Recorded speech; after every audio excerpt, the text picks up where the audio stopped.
Greetings, Edmundo with Crawler Innovations, and today I have a wonderful opportunity to introduce a longtime friend, a personal friend, as well as a customer to Crawler Innovations. This is Jim Sowell, and man, Jim and I met through RC over probably like 15 years ago at least, if not longer. Yeah.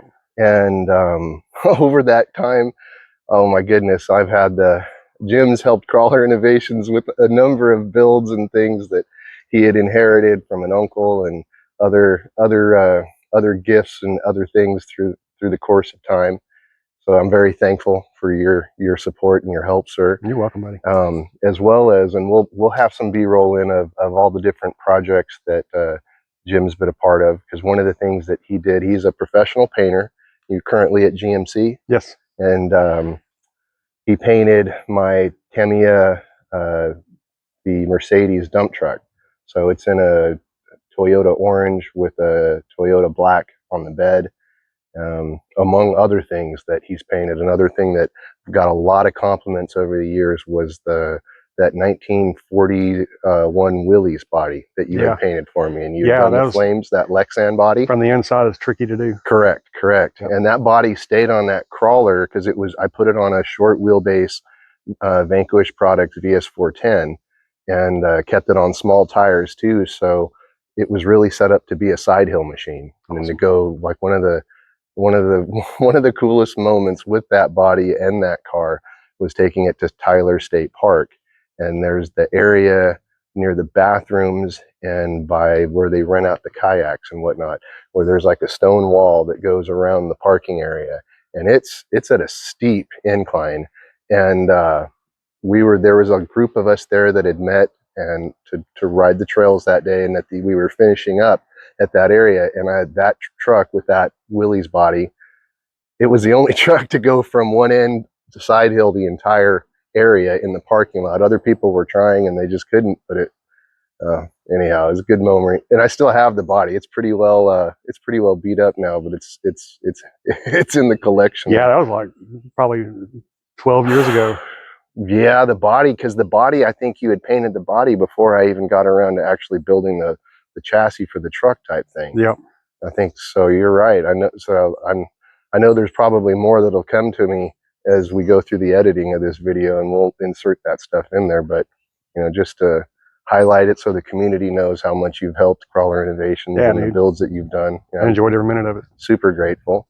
Thank you, sir. And then you've also really been a great help in the mountain bike foams, and that's, as you can see in the background here, this is my personal Trek, or no, this is a Kona 29-inch bike.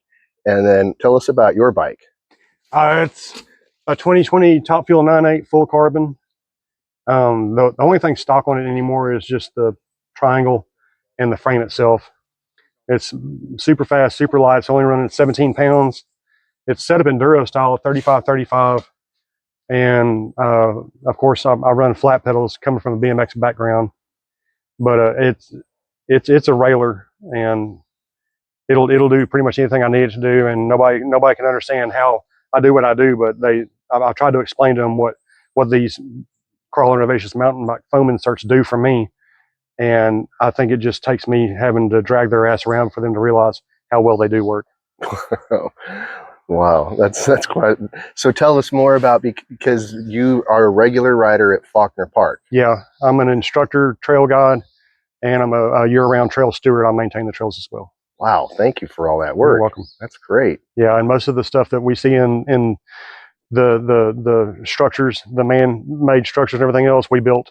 Okay. Or I mean, it's all from the community. No, all donations. Wow. Okay, that's awesome. So, and then is it a standing thing? You're there every Saturday at 10? Every Saturday and Sunday at 10 a.m. Oh, and year round as a trail guide and off. Yeah. That's outstanding, bro. That's awesome. Very cool. Okay, tell us. So this bike here, this is one of two you have, right? 3. Oh, 3. Okay. Yeah. So this is the lightweight one, 17 pounds out of the whole bunch. This started off as an XC bike, and I've converted it in more of an enduro style bike because that's my style. And my other two were a /98 and a /99. My 99 is a mullet configuration, and my other one is just a straight 29 all the way across. Okay, and then the mullet configuration, because I had you teaching me about this, is they run a 29 in the front and a 27.5 in the rear, kind of like an offset the motorcycle, a motocross bike would run, to where the rear oversteers and the front understeers. So when you go into a turn, even though you do bank with your dropper down and your knee against the top tube, it's turning before you want it to turn. So it's a learning curve, but it's super reactive. Very, very, very reactive. Wow. Now, what was the other bike that you have? I got a Slash 99 Project 1, and it was Is that the one that has the third crank to it, or whatever it is? That's the one that I was speaking of, the 27.5. It's got a 3 crank primary drive on it. It makes it a high pivot, so this is up here. Oh. So the only thing that you actually have down here is your primary drive sprocket, and it gives you a little bit more ground clearance. Also is considered an enduro bike, but truly built to enduro standards. It weighs about 38 pounds, as opposed to the other Slash that I have, which is 32 pounds, as opposed to a Top Fuel that is 17. Wow. Okay. And this is the one that we were filming today. Okay. And you'll get to see that in the video B-roll. Now, this so this is a carbon fiber rim on this bike? Yes. Okay. And it's a tubeless tire. Of course, tubeless setup with pressure valves, and it's running the foam inserts. The gray's on this one. Okay, this bike has the gray ones. Yes, sir. Have you tried this bike with the black ones? I had the black ones in it initially. Okay. And the bike being as light as it is, and you can really feel the ground through it. You know what I mean? Okay. And I felt like it needed a little bit more compression of the foam, just a little bit less rigidity. Okay. So I took the grays, the blacks out of this one, and put it in my heavier enduro bike, and put the grays that you provided me in this bike. And I've felt that it helps a bike that doesn't weigh anything make a lot more sensible contact with the ground. Okay. It doesn't bounce around as much, you know, because it doesn't matter what you do with a 165, 150, you're not going to have that ground contact. It's always going to be kind of bouncy around because it's just too damn light, even with me being 185 pounds on it. Okay. How much air pressure do you run in your tires? I like this time of year to be 18, because we have a lot of sand. We call it sugar in the turns. And some of the straightaways, you'll get ahead of the pedal because you're getting a lot of slippage. And 18 is good for me this month. And I might go to during the wintertime go up to 22, because once the rolling volume starts changing the tire pressure, it will drop. Okay. So, what do people that don't run inserts typically use? 22 to 26. Oh, so the insert doesn't really make a difference to the air pressure. Well, I don't have to run as much air pressure. Okay. Yeah. And it's creating a larger contact patch, you feel? I think it is. I think it is. And you can see by the sidewall, if you wanted to get close up on that, I can really lay this thing down on a 45 and still have ground contact. Whoa. Until it breaks loose. Okay. I have a high center of gravity, being I'm 6'1", you know, but you can see how this wears. Yeah, I can, especially now that you're pointing it out to me, and then what we saw earlier today. And you don't really see it on the front, but more so on the rear, because that's where I ride bottom bracket back. My seat rails are all the way back. I'm 35 back. So a lot of my weight is going to be on my rear tire. Interesting. Okay, now switching to the black foams that are in the heavier bike. Did you try the gray foams in that bike, heavier bike at all? Or no? I did for a minute, and I just didn't feel like on a heavier bike that it was doing it very much justice. I want rigidity on a heavy bike. I want it to you know. Yeah. I don't like the bike being up in the air a whole lot. I like for it to be on the ground in contact. We're not out there doing free ride and stuff like that. We're out in the middle of the woods on a single track, you know. So right. Like there might be a part of it where I went through that catch berm and it got loose from me because I really railed it on the side, you know, and I don't like that, you know, I don't like getting hurt. Now how long you've held the fastest time, right, for Faulkner Park? I was KOM on multiple segments for a while, but there's always going to be somebody that comes in and ruins that basically by cheating. Okay. The segments are recorded by an app called Strava, and its endpoints change by satellite all the time.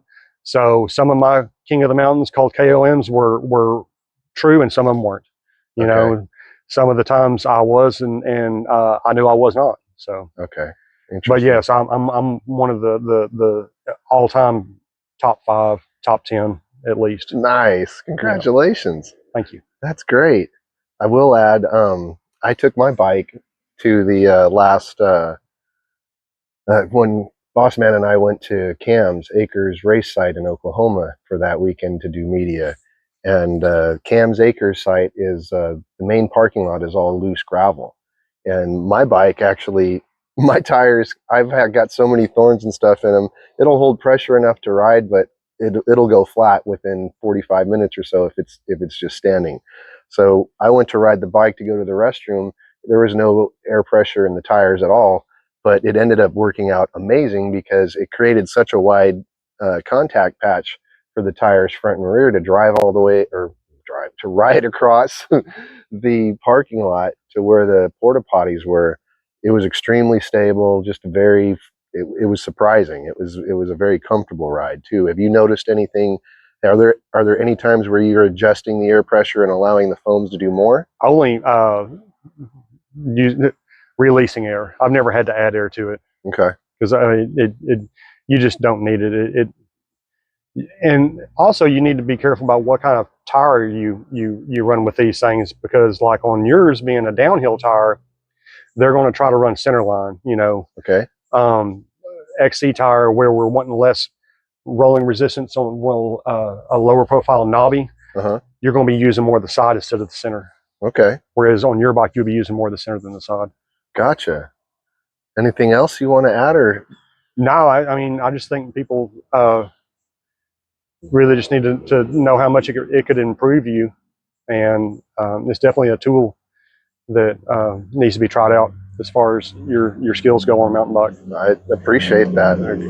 How many years have you been, well, these were developed in 2018, so you got them pretty early on. Yeah. Was it 2020-ish? Yeah, because this one is 2020. I think it was a little bit after 2020, because I had them for this one, and then I also got a set from you for my other one, which I've only had about 3 years. But gotcha. 3. So you've already had multiple sessions out of these things. Yes. And you're not seeing anything in terms of they're not breaking down. No, not at all. And they're not. And the different, what type of sealant are you using in the? So tubes? I run Stains Race on all mine. I don't believe in orange sealant. It has little bitty particles of rubber in there, and sometimes they'll get together during a pinch flat or a puncture, and it turns to a ball. Okay. And the one thing about these is when you think about a tubeless setup, you have a hollow tire against a rim. You have a hollow tire against a rim. There's nothing in there at all. So you can put 4 ounces of sealant in there, and that's just fine, you know, because it's a balloon. Correct. You know what I mean? But once these are installed, it's going to take a little bit more sealant than you normally would use, because it has to get around the insert itself, inside of the tire, and on the inside of the rim. But that's it. You're done. What would you do? So how much sealant? I use 6 ounces per wheel. 6 ounces per wheel. What is it? What is the box of that, or the tube of stand is usually what? It's a quart, 24 ounces, 32 ounces. Okay. Okay. So I mean, that's like I got a bottle in my. I don't refresh. I just add. Okay. Because unless you get punctures, unless you get pinch flats, it never gets aerated. So your sealant is never compromised. It just gets oxygenated, and you just lose it.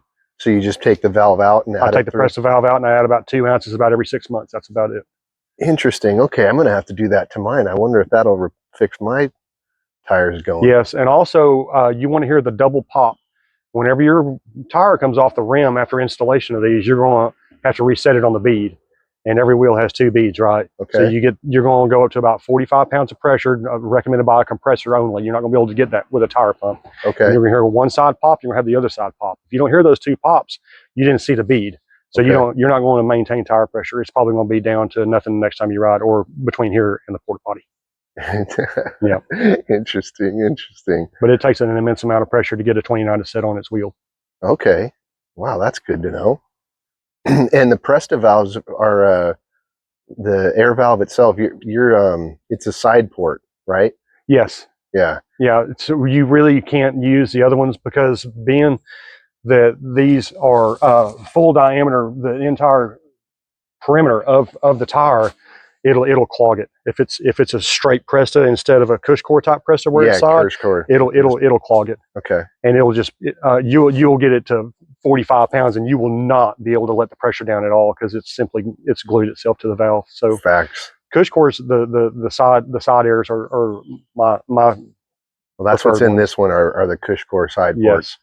So that's what we've been using. I'm not sure if there's other brands yet, but there probably is. Well, yeah, I don't know. I don't. When it comes to that kind of stuff, I really try not to go anything generic. Right. I don't like getting. I don't like walking out of the woods. You know. Facts. And that's never happened. Never. You already answered the question. I've never had a pinch flat. I've never got a flat on any of my bikes that have the grays or the blacks in them.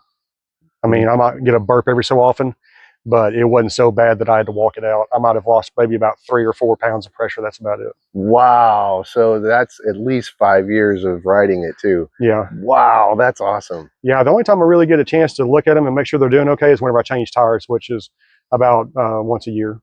Okay. And they're always great. They don't absorb. I've heard people say they absorb, but those people don't know what they're talking about and maybe ride about 3 times a year anyway.